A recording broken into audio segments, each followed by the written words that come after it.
Para hoy les había dejado pensar un poquito en este problema, que era el problema donde teníamos que probar que este objeto era un escalar. Entonces, que si teníamos epsilon de ij, de aj, de ai, bj, ese objeto era un escalar. Es un objeto que vive en SO2. Por eso ese epsilon solo tiene dos índices, ¿verdad? Pensando en esa idea. Entonces, necesitamos probarnos que ese objeto es un escalar. Vamos de, básicamente, en SO2, ese objeto epsilon y j es básicamente, lo podemos definir como j menos i. Eso es para todo efecto práctico ese epsilon de ij. Vean que vamos a hacer esta prueba de una manera un poquito más conceptual. Entonces es una prueba que tenemos que entender la profundidad, lo que estamos haciendo. Ya hemos hablado de este tipo de objetos, de cómo probar que es un escalar. Pero veámoslo, tal vez de la manera más profunda. Si yo necesito probar que este objeto es un escalar, yo lo que me tengo que dar cuenta es que si yo roto este objeto tiene que ser el mismo. Entonces, básicamente, yo lo que voy a tener es que epsilon ij con ai bj, al fin y al cabo tiene que ser igual a ese objeto pero rotado.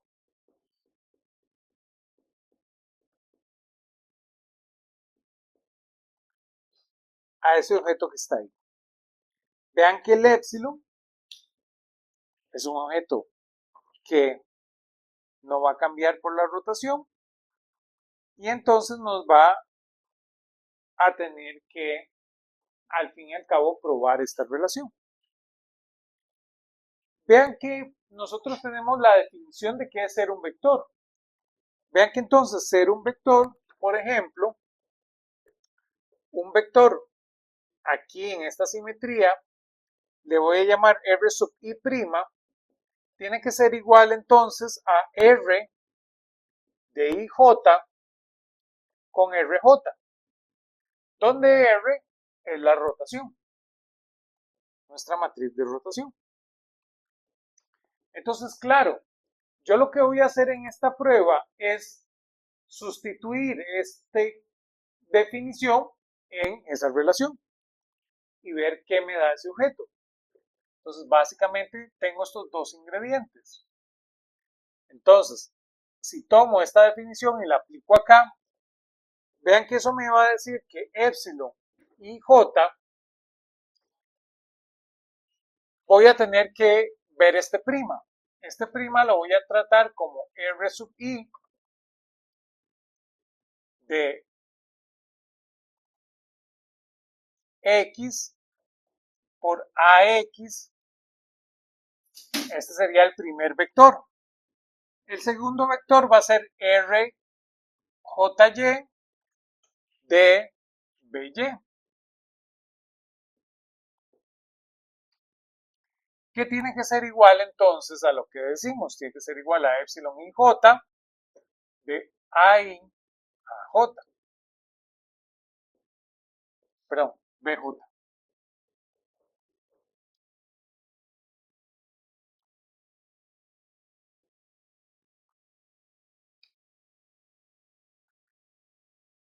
Entonces vean que básicamente yo lo que tengo es que como aquí tengo el vector sin rotar, el vector sin rotar, el vector sin rotar, el vector sin rotar, yo lo que estoy diciendo es que yo necesito que se cumpla lo siguiente, que epsilon y j de rix, rjy, básicamente sea epsilon de XY.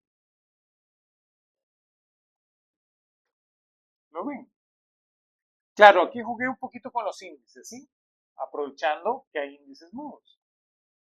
Pero ya para ustedes eso debe ser básicamente pan comido.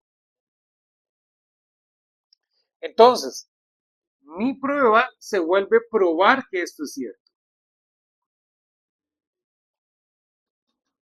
Claramente ahora lo que aprovecho es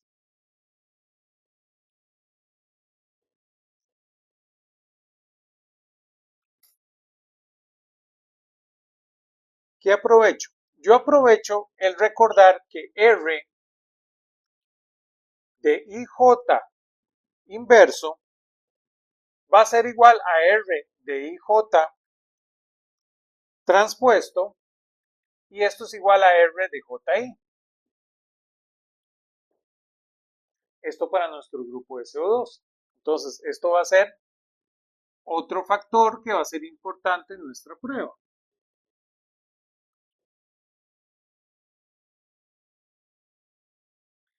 Porque ahora yo lo que necesito es multiplicar a cada lado de la igualdad por el inverso.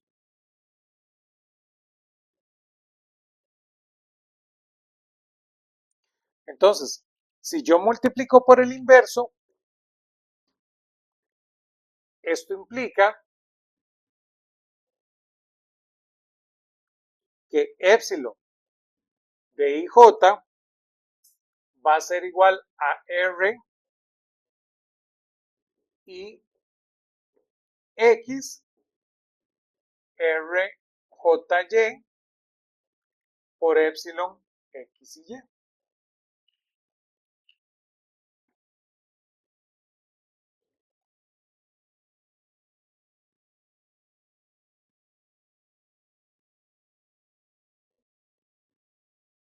Entonces, llegar a entender esto que acabo de hacer acá es una parte fundamental de la prueba, ¿sí?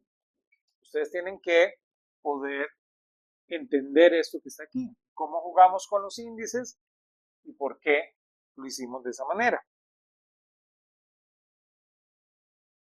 Vean que la prueba ahora se reduce, si lo que teníamos era probar esto, ahora la prueba se reduce a probar esto.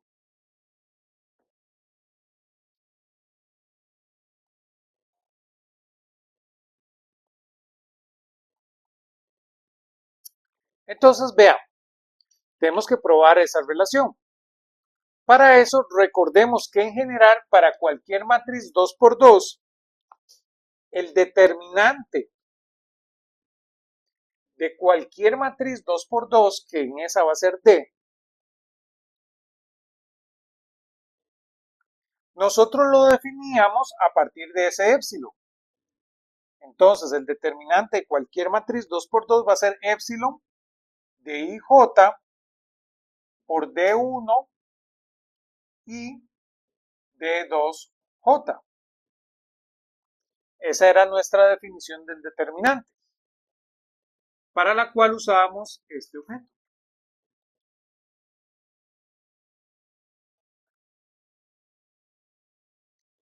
Y ahora, ¿qué pasa si yo lo que le hago es aplicar el determinante a la matriz R? ¿Cómo nos luce ese objeto? Vean que el determinante de la matriz R va a ser entonces igual a épsilon de IJ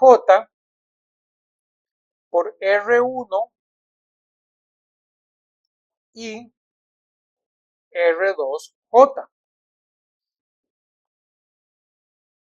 Y esto es igual a más 1.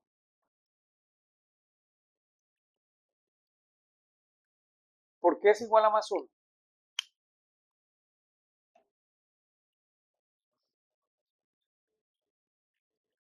Exactamente eso es lo que quiere decir la S de SO2. ¿De acuerdo? Es el grupo especial. El grupo especial es cuando el determinante es igual a 1 positivo. ¿Sí? Está definido. Existe el grupo O2, que es donde el determinante puede valer más o menos 1. Pero, como estamos en el grupo especial, es exactamente lo que es ser S, es lo que es ser especial.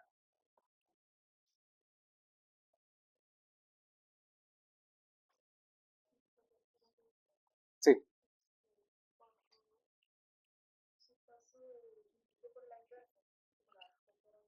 Ajá. Por aquí. Uh-huh.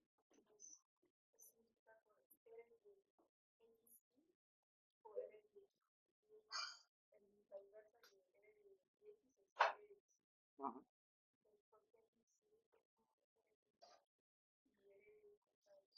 Porque ahora le di vuelta a los índices. Exacto.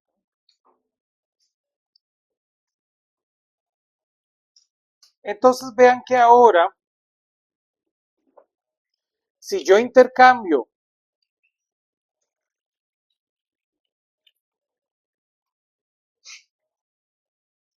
si yo hago un intercambio con IJ, vean que por la propiedad del épsilon, yo sé que épsilon de IJ,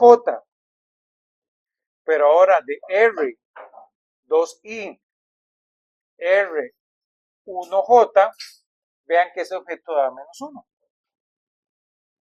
por nuestra definición del épsilon.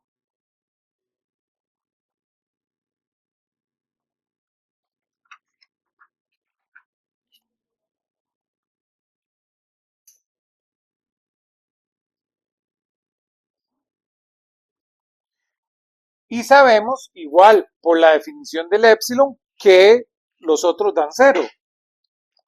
Vean que sabemos que épsilon IJ de R1 y R1J, esto tiene que dar 0. Al igual que si yo hiciera el épsilon de IJ de R2I, R2J.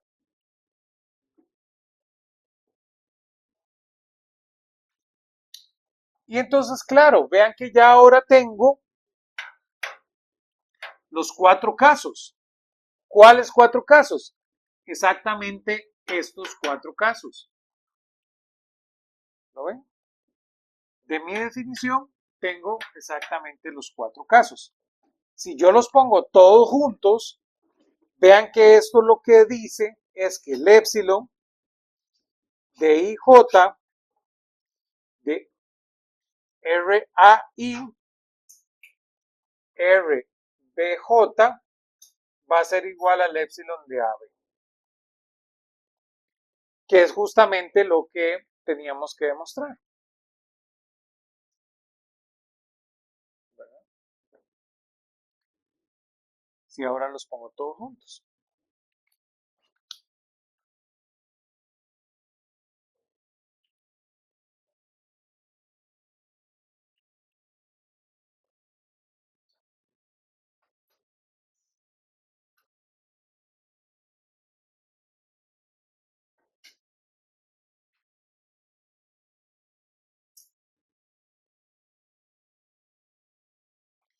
Y esa es la prueba que les pedía. Vean que es una prueba bastante interesante porque nos aprovechamos de la propiedad del determinante. Que ya sabemos que de por sí el determinante genera un escalar. ¿Cuál escalar? El 1 o el 0 en este caso. Y con eso logramos probar que este objeto también es un escalar. ¿Sí? Vean que ahora también les dejé pensar en otro problema. Les dejé pensar en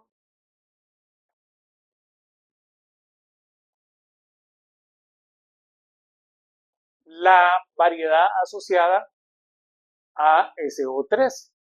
Ya hablamos de la variedad asociada a SO2. Esa era muy sencilla, era un círculo. La de SO3 es una cosa un poquito más extraña, de la cual las nuevas generaciones la entienden mejor. Antes era difícil de explicar. Entonces, para SO3, la variedad que asociamos a SO3 es el siguiente objeto. A esta se le suele llamar el nombre técnico, es el plano proyectivo esférico en 3 dimensiones. Dicho de una manera un poquito más potable, ¿verdad? Cada matemático le gusta decirlo como quiere. Lo que tenemos es una esfera donde sus antípodas están identificadas. Eso es la variedad asociada a SO3. Veámoslo con cuidado, evidentemente. ¿Qué es un plano proyectivo? Un plano proyectivo, vean que eso no es un plano proyectivo. Bueno, es más complejo. Entonces, esta es una esfera donde están proyectadas, donde la superficie está proyectada, donde la superficie es un plano proyectivo. ¿Sí? Pero pensemos en planos proyectivos. Ustedes conocen uno muy famoso, el Pac-Man. ¿Se acuerdan? Entonces, cuando ustedes juegan Pac-Man, tienen un plano proyectivo, ¿se acuerdan? Ustedes llegan a este punto y salen por acá. ¿Sí? Es decir, este punto en el Pac-Man está identificado con este. Igual, si ustedes en el Pac-Man cruzan por acá, salen por acá. ¿Sí? Entonces, ¿qué es la variedad asociada a SO3? Es una esfera rellena, porque es de 3 dimensiones, pero donde su superficie, por ejemplo, si ustedes están en el polo norte y cruzan el polo norte, vuelven y salen por el polo sur.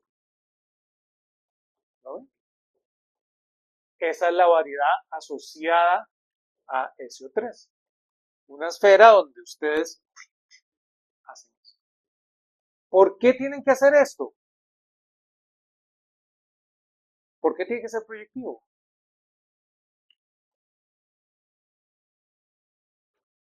¿Por qué no puede ser solo una esfera?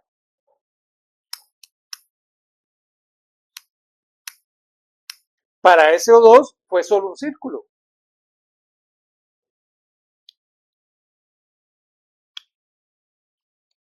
¿Qué pasa?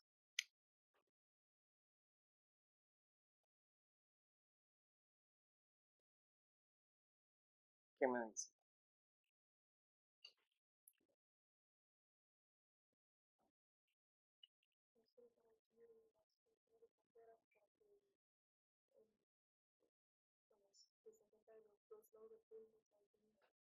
Es un poquito más sencillo.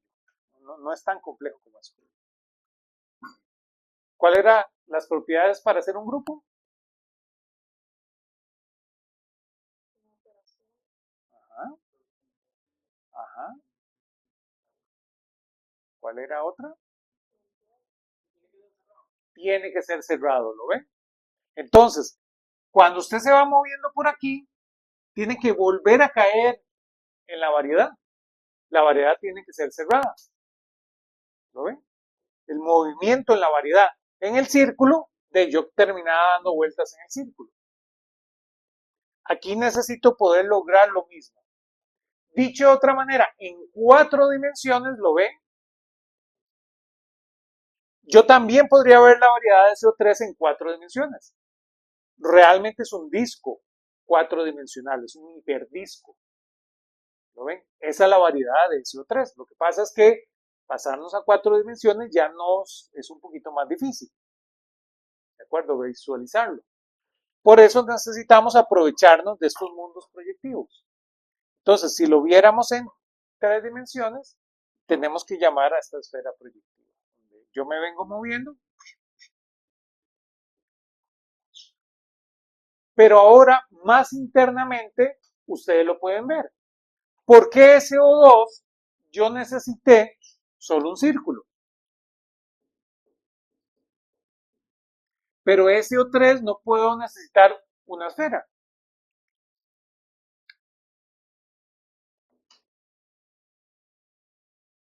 ¿Qué es la diferencia? ¿Por qué no salto a una esfera? ¿Lo ven?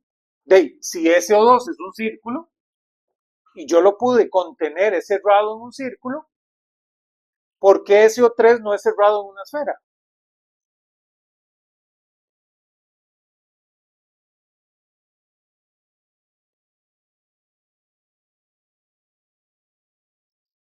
Eso es, un círculo lo podemos ver como una línea recta proyectiva. Es algo pero podemos dibujarlo. ¿Por qué podemos dibujarlo como un círculo?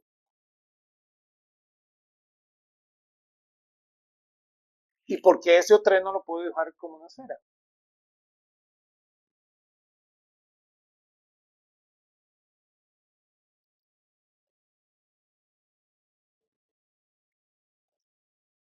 Y esto que ustedes como físicos tienen que entenderlo, porque esta es la estructura del universo entero, ¿verdad? El 90% de la física está ahí.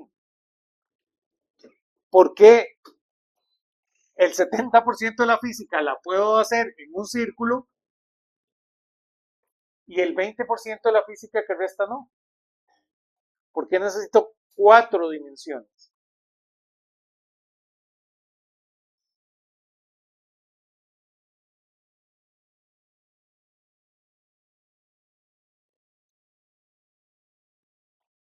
Bueno, yo no soy malvado y no los voy a hacer sufrir más. SO2 tiene un parámetro, ¿se acuerdan? Está con un solo parámetro. ¿Lo ven? SO2 solo tiene un parámetro. Barfi, ¿se acuerdan? En cambio, SO3 tiene 3 parámetros. ¿Se acuerdan? Lambda Barfi y lambda C. Entonces, claro, SO2 solo tiene un parámetro. Entonces, SO2 yo lo puedo observar en 2 dimensiones. En un círculo, ¿lo ven? Un círculo es un objeto de 2 dimensiones. Entonces, yo estoy conteniendo todo SO2 en un círculo. Pero SO3 tiene 3 parámetros, ¿lo ven? Entonces yo necesito 4 dimensiones para contenerlo. ¿Lo ven? Necesito una más. Lo que pasa es que ese mundo ya es un hipermundo, el cual nos es difícil de observarlo. Entonces yo me aprovecho y aquí meto una dimensión más con el plano proyectivo, ¿lo ven? Esa es la forma de ver. Entonces, claro, yo necesito 3 grados de libertad. Y para poderlo contener necesito uno adicional. Igual aquí solo ocupo un grado de libertad. Para poderlo contener necesito 2 grados de libertad y con eso lo contengo. Todos conmigo. Bueno, ahora vamos un poquito más profundo en SO3. Ya en la clase anterior habíamos definido lo que conocemos como la parte interna de SO3.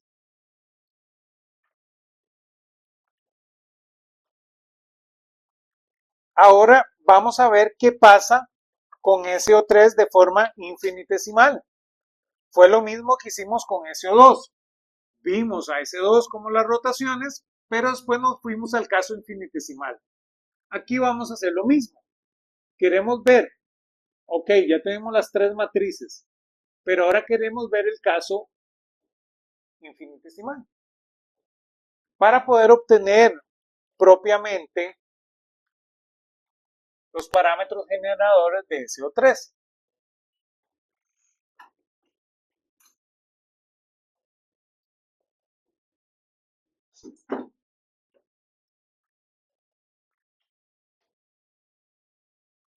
Entonces, hablemos un poquito de eso.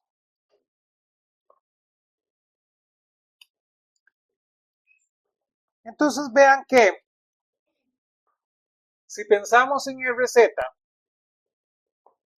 que es la matriz de rotación ahí en Z, vemos como esta matriz es coseno de Barphy menos seno de Barphi, 0, 0, seno de Barphi, coseno de Barphi, 0, 0, 1.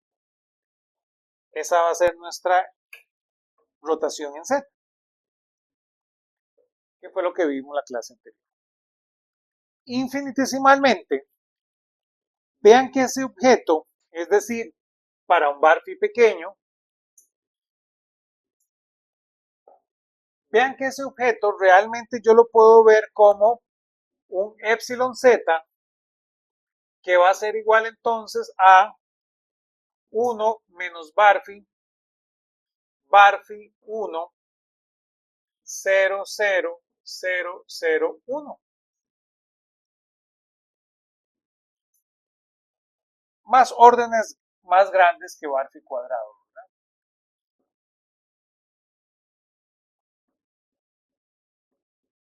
Órdenes mayores a Barphi cuadrado. Pero entonces vean que puedo hacer lo mismo. Yo puedo visualizar entonces epsilon z como dos matrices. Una matriz aquí, 1, 0, 0, 0, 1, 0, 0, 0, 1, más una matriz que va a ser Barphi por la matriz 0, menos 1, 0, 1, 0, 0, 0, 0, 0. Puedo ver de esa manera a epsilon z. Con eso,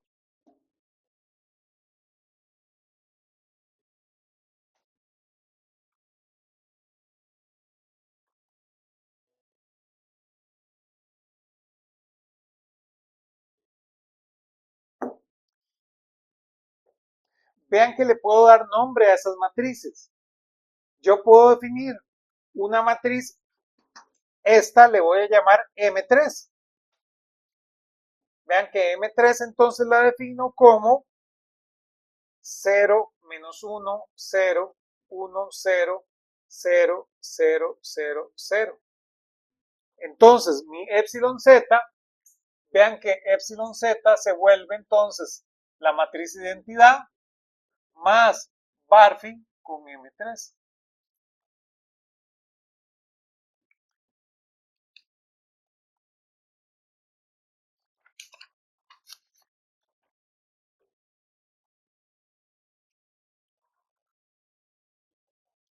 Dicho de otra manera, vean que entonces cualquier rotación en Z, yo la puedo ver entonces como E de Barphi con M3.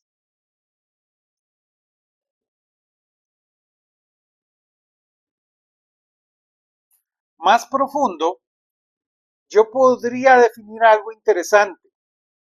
Yo podría pensar como que el épsilon en cualquier caso va a ser la matriz de identidad más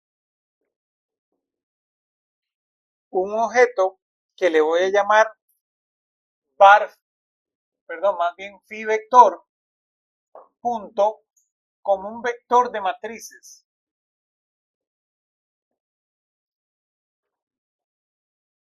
Y eso va a ser una rotación en cualquiera de las direcciones. Donde ese producto, vean que ese producto simplemente va a ser un objeto que tiene la siguiente forma. Simplemente va a ser Barphi en X con M1 más Barphi en Y con M2 más Barphi en Z con M3. Dicho de otra manera, nuestro espacio vectorial está dado por esas tres matrices. Esa va a ser la base de nuestro espacio. Entonces, cualquier rotación realmente yo la puedo ver como E elevado a ese producto. Y esa va a ser cualquier rotación en 3 dimensiones. O en el espacio, lo habíamos dicho. Lo que es interesantísimo, y aquí viene algo muy importante, es que esas matrices M cumplen una regla de conmutación, donde MI y MJ es igual al epsilon de IJ y K de MK.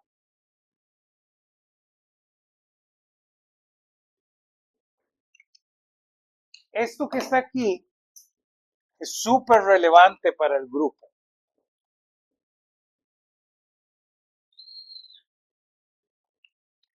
Esto que está aquí es un álgebra, ese es el nombre.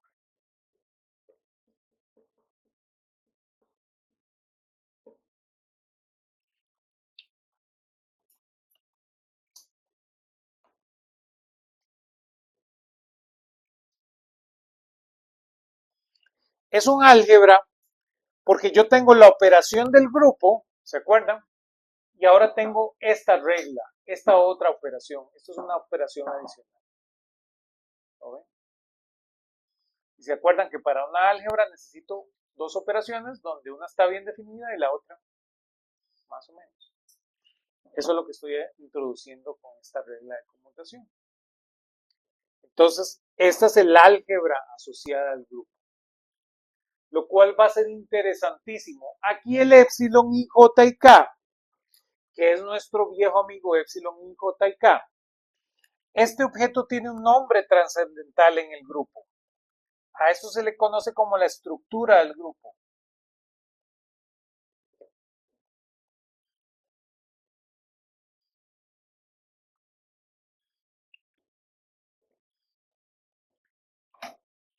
Él va a ser la estructura del grupo porque ahora yo puedo generar todas las representaciones a partir de aquí. ¿Lo ven? Cosa que me facilita la vida. ¿Lo ven? Yo tenía que hacer una inspección de representaciones, tenía que hacer...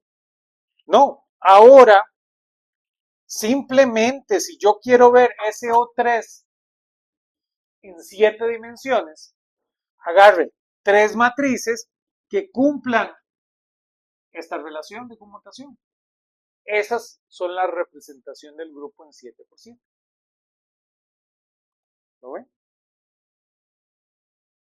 Igual, queremos SO3 en 2 dimensiones. Eso existe. Ustedes lo conocen, ustedes lo han escuchado. SO3 en 2 dimensiones, encuentre 3 matrices 2 por 2 que cumplan esta regla de conmutación. ¿Lo ven? Y eso nos da el álgebra.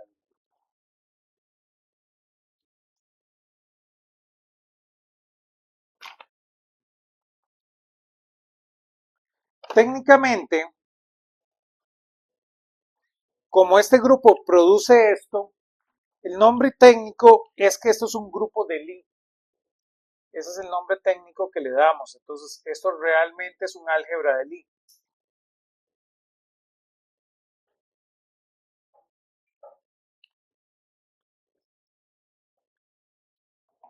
Claro que para los físicos esa parte técnica, como todos los grupos en la física, lo que nos interesan son los de Lie. No suelen los físicos preocuparse tanto por hacer esa denotación y simplemente hablan del álgebra del grupo. Pero si yo puedo generar esto para un grupo, realmente estoy dentro de un grupo técnicamente que se conoce como un grupo de Lie, al cual ustedes les pueden generar un álgebra y con esa álgebra pueden obtener la representación. Y esa es nuestro amigo SO3.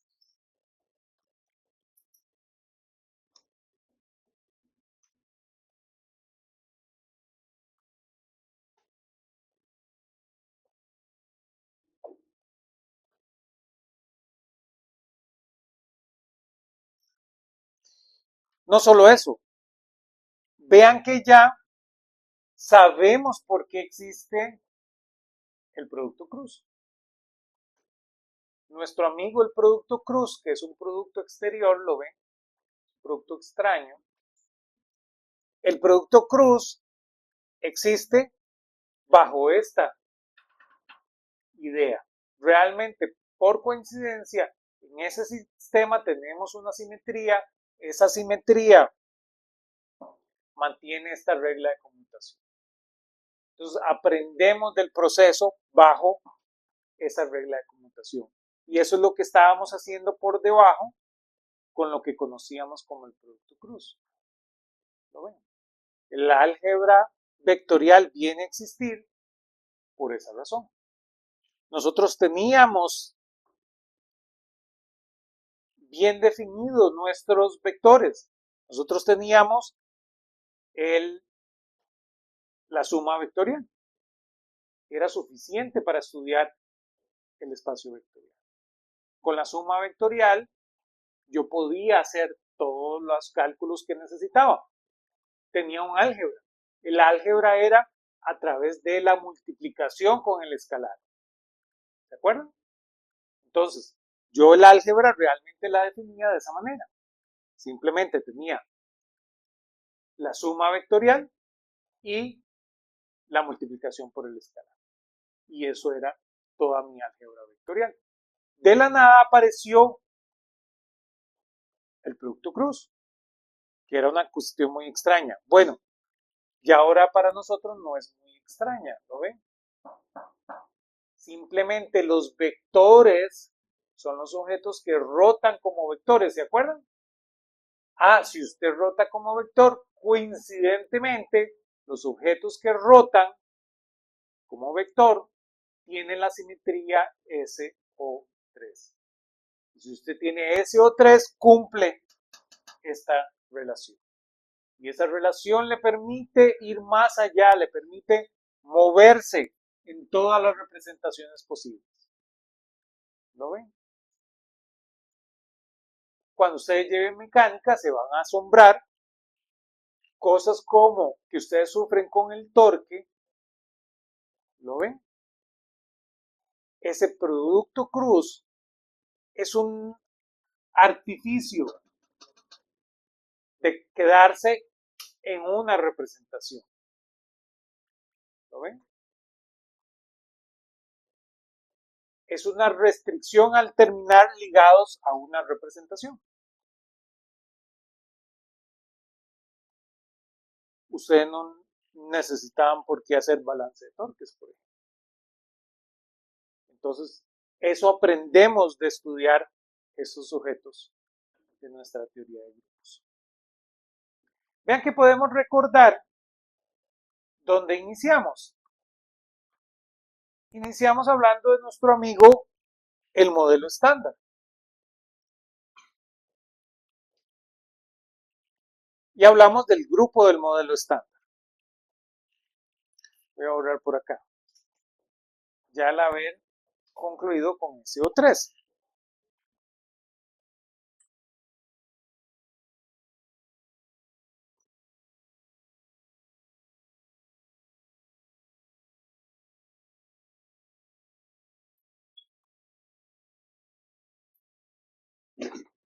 En el modelo estándar de partículas,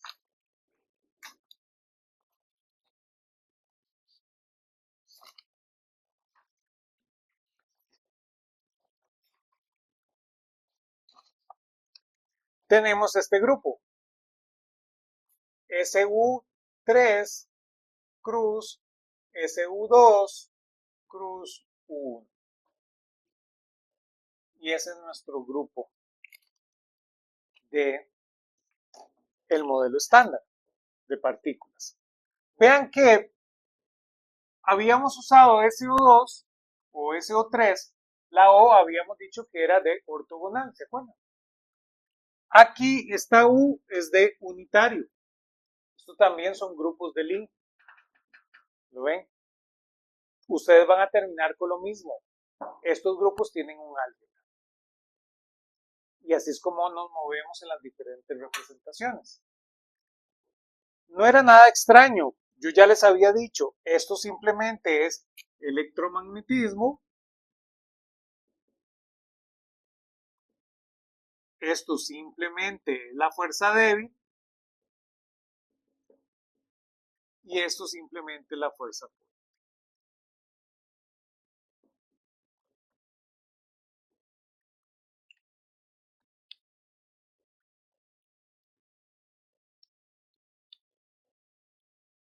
Y la idea es que uno tiene un solo parámetro. Yo lo puedo construir a partir de un solo parámetro. Este no es especial, ¿no ven? Aquí el determinante vale más o menos 1. Tenemos el de la fuerza débil, el cual yo lo puedo construir a partir de 2 parámetros. Igual la fuerte, yo lo construyo a partir de estos 3 parámetros. Van a ver que se las trae en esa idea. Esta es la razón por la cual aquí tenemos solo una partícula de intercambio, que es el fotón. ¿Se acuerdan? Aquí tenemos nuestro amigo el fotón. También esta es la razón por la cual aquí tenemos dos tipos de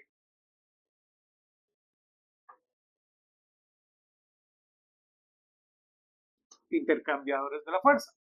Entonces ustedes tienen el W más menos y el Z. Entonces tienen dos sabores. Y aquí en la fuerza fuerte ustedes tienen 3 tipos de gluones. Entonces a eso se le llama cromodinámica.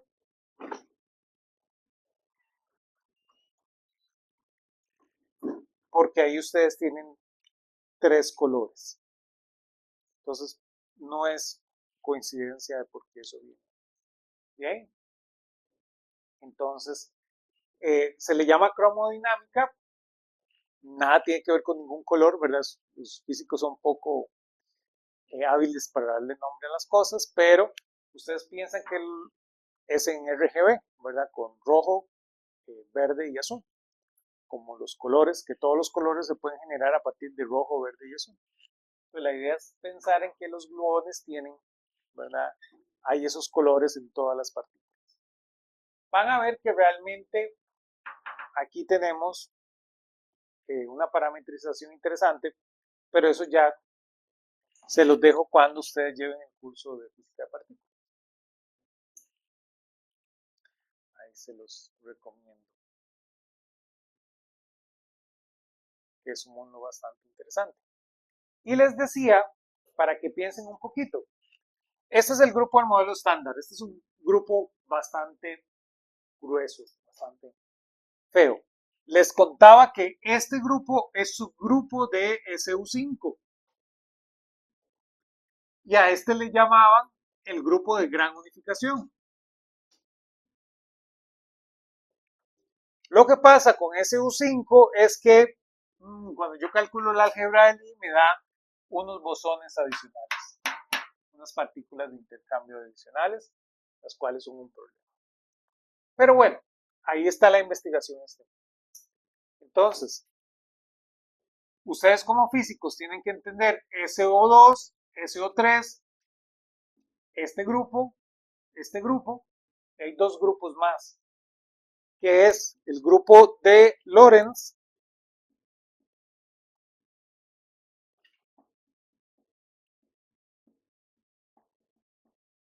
y después el grupo de Poincaré.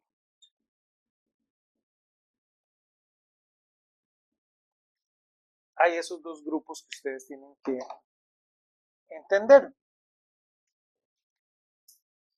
¿Lo ven?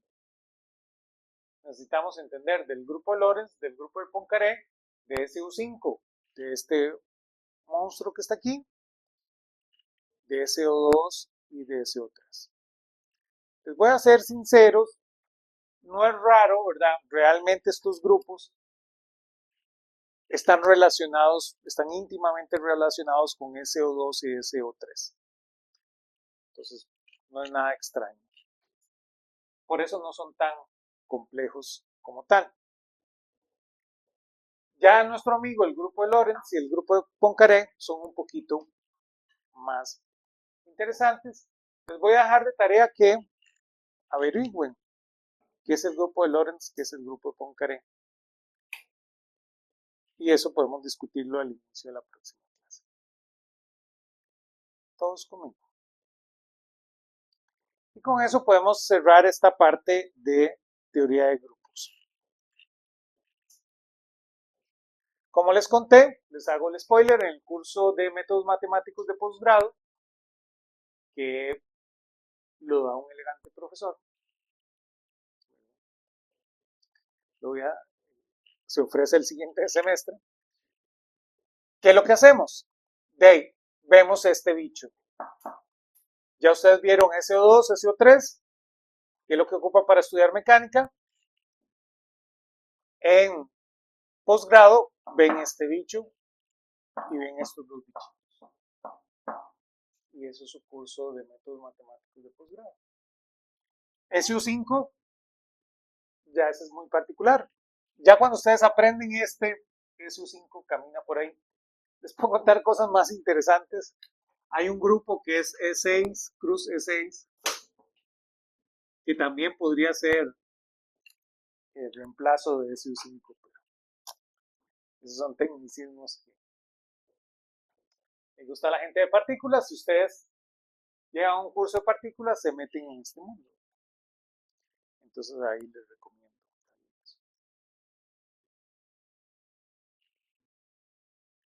Bueno, entonces hagamos la introducción al siguiente capítulo. Tenemos que seguir avanzando. Vean que el siguiente tema ya es de alguna manera uno de los temas que van finalizando el curso. Es la parte de cálculo variacional. Vamos a ver un poquito de cálculo variacional y luego terminamos el curso con cerramos y volvemos otra vez al espacio de Hilbert para poder definir ya concretamente de lo que hemos aprendido qué es el espacio de Hilbert y para qué nos sirve el espacio. ¿Sí? Entonces, vamos a hablar de cálculo variacional. Cálculo variacional es un tema que ustedes van a disfrutar en su curso de mecánica. Igual les puedo dejar el link aquí abajo del curso de mecánica.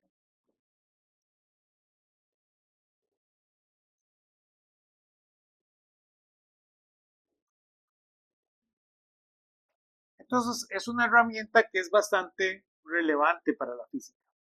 Es tan relevante para la física que el libro aún les mete de una vez la visión de la mecánica del cálculo variacional. Entonces, el libro van a ver que primero hace como una definición del cálculo variacional sin mecánica y rápidamente entra a conceptos de la mecánica. Entonces, tal vez eso el libro les hace ahí un spoiler muy grande. Pero en mecánica van a aprender conceptualmente por qué es que ustedes llegan ahí. El libro, no le importa, el libro hace simplemente como si lo que estamos diciendo fuera verdad. Pero en su curso de mecánica, ahí les dicen conceptualmente por qué eso es importante. Entonces, necesitamos que ustedes tengan eso en mente. Aquí en este curso solo vamos a hablar un poquito de la habilidad matemática.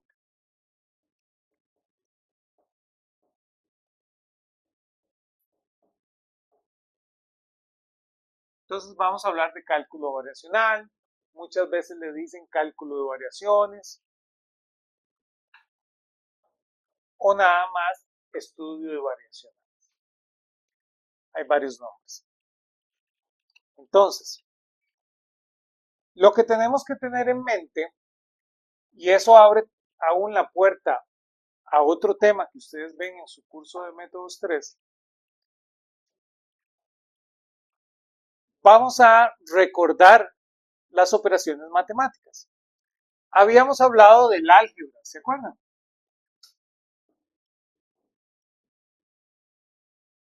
Entonces, ustedes tienen álgebra. Entonces, ustedes hacen una operación algebraica. No sé, 3 por 2 más 7, eso es igual, perdón, eso es igual a 13. ¿Verdad?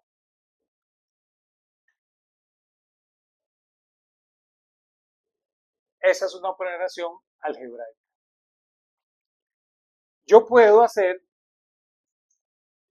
una ecuación, ¿no?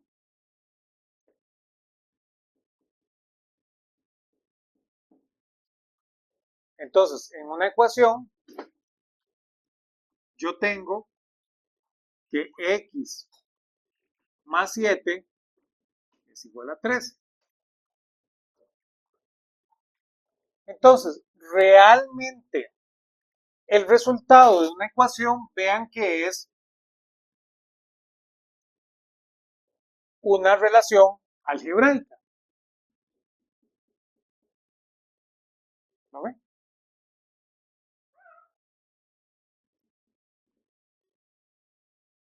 Entonces, ustedes tienen el amigo ecuación y el resultado de una ecuación realmente es una relación algebraica. Entonces, ustedes saben que hay un paso más aquí. Hay un amigo que es la ecuación diferencial. ¿No ven?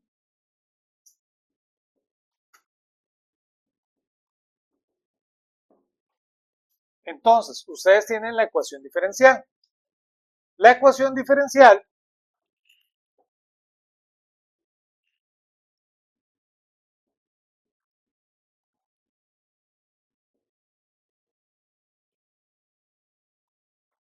igual a 7, por ejemplo,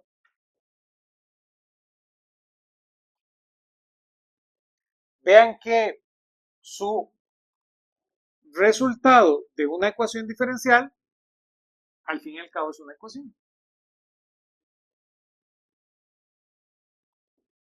¿Lo ven?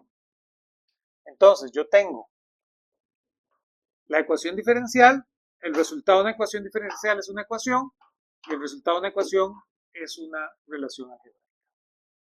Entonces, debe haber un objeto aquí más grande, ¿lo ven? Debe haber un objeto que su solución sea una ecuación diferencial. ¿Lo ven? Entonces, yo me aprovecho de las propiedades que tiene el espacio vectorial, ¿lo ven? Para generar todas las ecuaciones diferenciales posibles. Con esa obtengo todas las ecuaciones que se pueden, con esa obtengo todos los números que se pueden. Pero entonces la pregunta es aquí un objeto más grande. Ese objeto más grande es el variacional. ¿No? Tiene ese nombre. Va a ser un objeto que su resultado es una ecuación diferencial. ¿No ven? Es un mecanismo en el cual yo produzco ecuaciones diferenciales. Como la ecuación diferencial es un mecanismo en el cual yo produzco ecuaciones. Las ecuaciones es un mecanismo en el cual yo produzco algo. ¿Lo ven? Entonces, usualmente solemos definir el variacional de la siguiente manera. Yo tengo una integral de aquí un objeto, que ese objeto es lo que le llamamos el funcional. S es función de un parámetro, de su derivada. Bueno, escribámoslo de la siguiente manera, más bien, para seguir ese formato.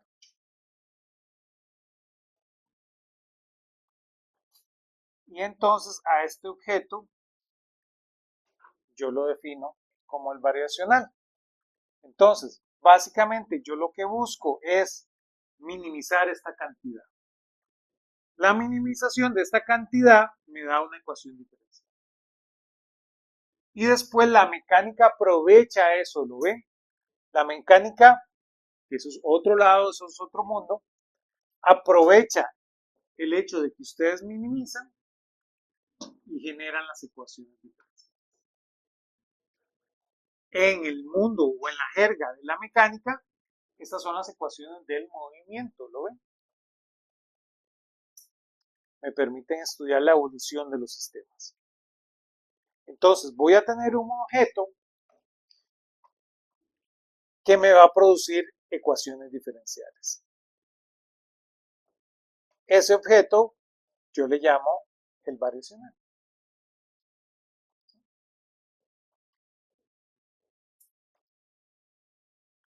Vean que aquí, para definir este variacional, estamos metiendo de alguna manera esta idea de que Y' es independiente de Y. ¿Lo ven? Hacemos esa distinción.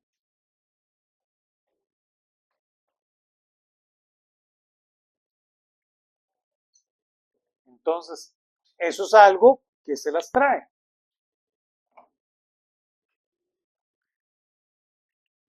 Explícitamente tal vez pueden ser independientes, pero ustedes saben dentro de ustedes que implícitamente sí depende Y' de Y. Aquí Y' lo estoy llamando simplemente a dy de x, ¿verdad? Entonces, al volverlo Y', lo estoy pensando como independiente. Esto no es extraño, ¿lo ven? Por eso, por ahorita estamos como muy ligados a la idea de la mecánica. Ustedes pueden medir la velocidad de un objeto sin saber la posición de un objeto, ¿se acuerdan? Ya eso lo hemos hablado. Eso se llama mecánica cuántica, ¿se acuerdan?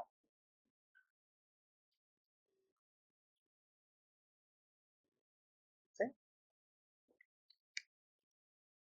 Entonces, ¿qué es lo que yo estoy diciendo? Bueno, de alguna manera, conceptualmente, estos objetos, cuando me voy al mundo físico, resultan ser independientes. ¿Lo ven? Tienen algún tipo de relación, pero al fin y al cabo son independientes. Y la escala, ¿lo ven? La escala influye en esa independencia. ¿Lo ven? Y eso es algo que hay que entenderlo, que ustedes como físicos tienen que entenderlo a profundidad. Y por supuesto, aquí seguro me estoy metiendo en la cocina, pero en su curso de termodinámica es tan importante y es tan relevante porque ustedes entienden esto de forma visceral, de forma de la estructura más profunda y más pura, por decirlo de una manera, de la mecánica y de la física. ¿Lo ven? Decía Max Planck es el último de los científicos de la física inicial, por decirlo de una manera. Max Planck es el que da el espacio a la cuantización y gracias a Max Planck vienen después la mecánica cuántica y la relatividad. Pero él es considerado el último de los grandes científicos. Max Planck decía que si usted tiene dos teorías en contraposición y usted no sabe cuál es correcta, tiene que irle a preguntar a la termodinámica. Entonces, si la termodinámica prefiere una de las dos, la correcta es la que prefiere la termodinámica. Entonces, eso se vuelve muy importante porque entonces ustedes entienden visceralmente, entienden en el proceso qué es lo que está sucediendo aquí. ¿No ven? Les puedo dar el spoiler, ¿verdad? Sé que algunos están llevando el curso, pero el hecho de visualizar exactamente qué significa hacer un diferencial inexacto y un diferencial exacto en un sistema físico es lo que nos da cabida a entender por qué esto yo lo puedo trabajar de esta manera, cuando vivimos en este espacio físico. Y aquí se vuelve la línea muy delgada, y aquí es donde perdemos a los matemáticos, ¿lo ven?